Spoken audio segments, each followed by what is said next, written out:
All right, so there's handshaking, right? Keep that in mind. Now, after you handshake and you say hello to somebody, they say their name, and you promptly walk away and have no idea what their name is, right? Been there? Come on, we all do it. I mean, obviously. Happened an hour ago. Yes, I'm here. Exactly. Yeah. I don't know who any of you are, and I've met half of you.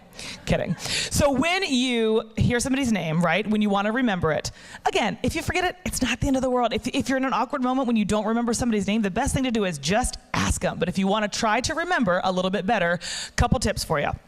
First one, no kidding. You got to hear the name, right? First of all, can we just have a moment? Does anyone miss Oprah as much as I do?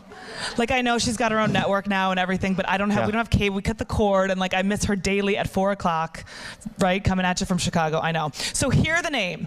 My name is Paige. I often get Kate. People will say Kate back to me. If someone yells hey to someone across the room, I'm like, yeah? They're like, no, I just said hey. I'm like, oh, it sounds a lot like Paige. So be sure that you hear the name correctly to begin with, right?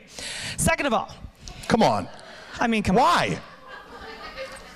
Why would you even assume a W? I do wonder though if this was a mistake or I mean, you know, you like see Starbucks is like reversing it, like they're trolling us now. Yeah. They're like, no one would ever do that, but we're gonna do it. But we're gonna mess with you. Okay. But this is a good trick too. If someone has an unusual name too, it can help you to sort of visualize what their name actually is. So can you spell that for me? And it's also can be a trick sometimes if you are supposed to know their name. Like, let's be honest, you've met them 15 times. Like, you should know their name at this point, but you don't. And maybe you're writing a name tag, or maybe I don't know why you could you're going to post something on social media and you say, how do I spell your name so they can spell it for you? Careful with that one.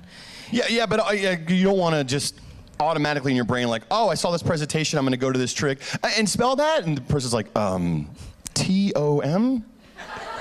Busted. Really? Busted. And I know. And I thought it was thumb. It was silent H. I thought it was. We do have a thumb in North Carolina. To be fair, we have a U.S. senator named Thom Tillis. It's pronounced, yeah, exactly. Hey, girl. Hey, girl. Do you guys love Ryan Gosling? I know. Thank you. So do I. All right. All right. Well, we love you. Sure. I could have put you in the background. Oprah and Ryan. Yeah, too much.